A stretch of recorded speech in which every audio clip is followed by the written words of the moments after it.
December 6 വീണ്ടും വന്നു. എന്താണ് ഡിസംബർ 6-ൻ്റെ പ്രത്യേകത? ഉത്തർപ്രദേശിലെ അയോധ്യയിൽ ബാബരി മസ്ജിദ് നിലനിന്ന സ്ഥാനത്ത് ഇന്നുള്ളത് രാമക്ഷേത്രമാണ്. എങ്ങനെയാണ് അവിടെ രാമക്ഷേത്രം ഉണ്ടായത്? 1992 ഡിസംബർ 6 ബാബരി മസ്ജിദ് സംഘുപരിവാർ ശക്തികൾ അവരുടെ എല്ലാ ശക്തിയും ഉപയോഗിച്ചുകൊണ്ട് തകർത്ത് തരിപ്പണമാക്കുകയും അവിടെ താൽക്കാലികമായി ക്ഷേത്രം കെട്ടിപ്പോവുകയും ചെയ്തതിലൂടെയാണ് പള്ളി നിന്ന സ്ഥാനത്ത് ഒരു ക്ഷേത്രം നിലവിൽ വന്നത്. യഥാർത്ഥത്തിൽ ആരാണ് ഈ തകർച്ചയുടെ ഉത്തരവാദി? ഇത് പരിശോധിക്കേണ്ട സുപ്രധാനമായ സമയമാണ് ഇത്. നമുക്കറിയാം, ബാബരി മസ്ജിദ് നിലനിന്ന സ്ഥാനത്ത് അത് തകർക്കപ്പെടുമ്പോൾ, താൽക്കാലികമായി ക്ഷേത്രം കെട്ടിപ്പോക്കുമ്പോൾ ആ സംസ്ഥാനത്ത് ഉണ്ടായിരുന്നത് BJP ആണെങ്കിൽ രാജ്യത്ത് അധികാരത്തിലുണ്ടായിരുന്നത് കോൺഗ്രസിൻ്റെ ഗവൺമെൻറ്റായിരുന്നു. നരസിംഹറാവു ഇന്ത്യൻ നാഷണൽ കോൺഗ്രസിൻ്റെ പ്രസിഡൻറ്റും രാജ്യത്തിൻ്റെ പ്രധാനമന്ത്രിയുമായിരുന്നു. എല്ലാ പ്രതിപക്ഷ കക്ഷികളും എതിരാളികളും ദേശീയ ഉത്ഗ്രഥന സമിതിയും ഉൾപ്പെടെ ഒറ്റക്കെട്ടായി നരസിംഹറാവുവിനോട് ബാബരി മസ്ജിദ് എന്ന് പറയുന്ന രാജ്യത്തിൻ്റെ മതനിരപേക്ഷതയുടെ പ്രതീകമായ പള്ളി തകർക്കാൻ ഒരു ശക്തികളെയും അനുവദിക്കരുത് എന്നും രാജ്യത്തിൻ്റെ സകല ശക്തിയും ഉപയോഗിച്ചുകൊണ്ട് അങ്ങനെ ഒരു തകർച്ചയുണ്ടാവുകയാണെങ്കിൽ അതിനെ തടയണമെന്നും ആവശ്യപ്പെട്ടിട്ടുണ്ടായിരുന്നു. നരസിംഹറാവു രാജ്യത്തിനും പ്രതിപക്ഷത്തിനും ലോക മതനിരപേക്ഷ സമൂഹത്തിനും അക്കാര്യം ഉറപ്പ് കൊടുക്കുകയും ചെയ്തിട്ടുണ്ടായിരുന്നു. പക്ഷേ ഡിസംബർ 6 പിറന്നു വീണപ്പോൾ ബാബരി മസ്ജിദിൻ്റെ പരിസരത്ത് തടിച്ചുകൂടിയിട്ടുണ്ടായിരുന്ന ആയിരക്കണക്കിന് സംഘുപരിവാർ കർസേവകന്മാർ അവരുടെ കയ്യിലുള്ള ആയുധങ്ങൾ ഉപയോഗിച്ചുകൊണ്ട് മണിക്കൂറുകൾ എടുത്തുകൊണ്ട് തകർത്ത് തരിപ്പണമാക്കുകയായിരുന്നു ബാബരി മസ്ജിദ്. ആ സമയത്തെല്ലാം പ്രതിപക്ഷം നരസിംഹറാവുവിനെ ബന്ധപ്പെടാൻ ശ്രമിച്ചെങ്കിലും ഒരു തരത്തിലും അദ്ദേഹത്തെ ബന്ധപ്പെടാൻ കഴിഞ്ഞില്ല എന്നതാണ് യാഥാർത്ഥ്യം. ഇത് തകർത്ത് തരിപ്പണമാക്കപ്പെടുമ്പോൾ 10,000-കണക്കിന് രാജ്യത്തിൻ്റെ പ്രതിരോധ സേന, അർദ്ധസൈനിക വിഭാഗം ഉൾപ്പെടെ ബാബരി മസ്ജിദ് നിലനിന്ന പ്രദേശത്തിന് ചുറ്റും അണിനിരന്നിട്ടുണ്ടായിരുന്നു. യഥാർത്ഥത്തിൽ അവർ കർസേവകർക്ക് സുരക്ഷാ കവചമൊരുക്കുകയായിരുന്നു എന്ന് പിന്നീടാണ് ബോധ്യപ്പെട്ടത്. BJPയുടെ സംഘുപരിവാറിൻ്റെയും യഥാർത്ഥ അജണ്ട ബാബരി മസ്ജിദ് തകർക്കുക എന്നതു മാത്രമായിരുന്നില്ല. രാജ്യത്തെ 100 കോടിയോളം വരുന്ന സാധാരണക്കാരായ ആളുകളിൽ വൻഭൂരിപക്ഷം വരുന്ന ഹൈന്ദവ സമൂഹത്തിൻ്റെ വിശ്വാസത്തെ മുതലെടുത്തുകൊണ്ടോ അതല്ലെങ്കിൽ വർഗീയത വളർത്തിയെടുത്തുകൊണ്ടോ രാജ്യത്ത് രാഷ്ട്രീയ നേട്ടം കൊയ്യുക എന്നതായിരുന്നു സംഘുപരിവാറിൻ്റെ അജണ്ട.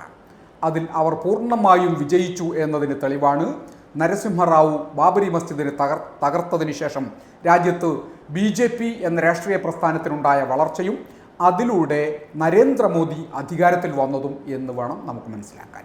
നരേന്ദ്രമോദി അധികാരത്തിൽ വന്നതിന് ഏറ്റവും അനുകൂലമായ സാഹചര്യമൊരുക്കുകയും രാഷ്ട്രീയ പിന്തുണ നൽകുകയും ചെയ്തത് ഇന്ത്യൻ നാഷണൽ കോൺഗ്രസും അതിൻ്റെ അന്നത്തെ പ്രസിഡൻ്റായിരുന്ന നരസിംഹറാവുവും ആയിരുന്നു എന്നാണ് ഈ പറഞ്ഞതിൻ്റെ ആകത്തുക. എന്നാൽ തുടർ സംഭവ വികാസങ്ങൾ കൂടി പരിശോധിക്കേണ്ടതുണ്ട്. താൽക്കാലികമായി ക്ഷേത്രം കെട്ടിപ്പൊക്കി അവിടെ പൂജകൾക്ക് സൗകര്യം ചെയ്തു കൊടുത്തു.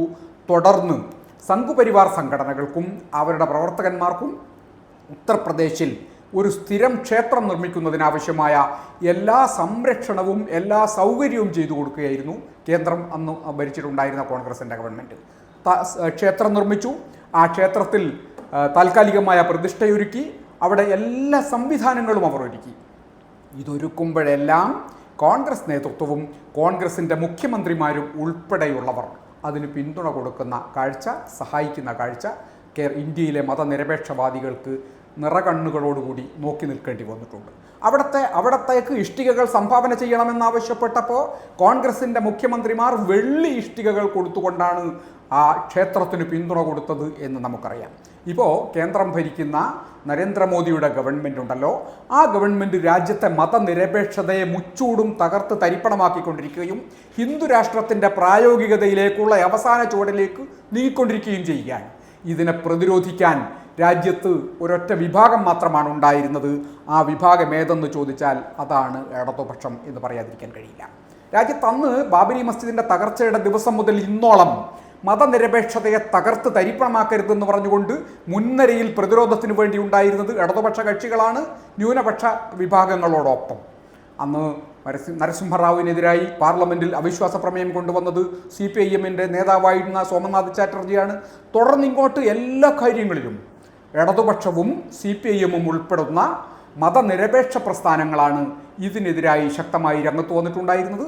എന്നാൽ ഇടതുപക്ഷങ്ങളെ പ്രതിരോധിക്കുകയും BJPക്ക് അനുകൂലമായി രാഷ്ട്രീയ നിലപാടുകളും സാമുദായിക പിന്തുണയും അതല്ലെങ്കിൽ മറ്റേ സംഘപരിവാർ പിന്തുണയും നൽകിയിട്ടുണ്ടായിരുന്നത് കോൺഗ്രസ് ആയിരുന്നു എന്നത് ചരിത്രമാണ്. ഇപ്പോഴും നമുക്കത് കാണാൻ കഴിയുന്ന യാഥാർത്ഥ്യമാണ്.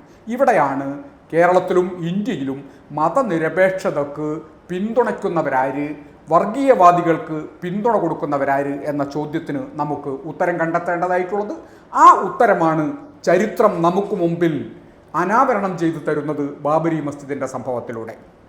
പുതിയ പള്ളികൾ, പുതിയ ആരാധനാലയങ്ങൾ, മുസ്ലിം സമുദായത്തിൻ്റെ ജീവിക്കാൻ പോലും അനുവദിക്കാൻ കഴിയാത്ത തരത്തിലുള്ള പ്രവർത്തനങ്ങൾ, ഈ തകർക്കലുകൾക്കെല്ലാം നേതൃത്വം കൊടുക്കുന്നത് ഇന്നും സംഘപരിവാരാണ്.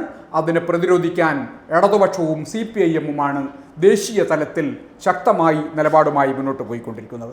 ഈ ബാബരി മസ്ജിദ് ദിനം ഡിസംബർ 6 നമുക്ക് പകർന്നു തരുന്ന പാഠം, രാജ്യത്ത് ഇടതുപക്ഷം നിലനിന്നെങ്കിൽ മാത്രമേ ന്യൂനപക്ഷ മതനിരപേക്ഷ വിശ്വാസികൾക്ക് നിലനിൽപ്പുള്ളൂ. അല്ലാത്ത സാഹചര്യത്തോളം രാജ്യത്താകമാനം സംഘപരിവാർ കൈയടക്കുകയും അതിന് പിന്തുണയുമായി വലതുപക്ഷ കോൺഗ്രസ് നേതൃത്വം നിലനിൽക്കുകയും ചെയ്യും എന്ന രാഷ്ട്രീയ യാഥാർത്ഥ്യമാണ് നമുക്ക് മുമ്പിൽ അനാവരണം ചെയ്യുന്നത്. ഈ ഡിസംബർ 6 ആ ഒരു പാഠം നമുക്ക് നൽകട്ടെ എന്ന് മാത്രം ആഗ്രഹിച്ചുകൊണ്ട് അവസാനിപ്പിക്കുന്നു. നമസ്കാരം.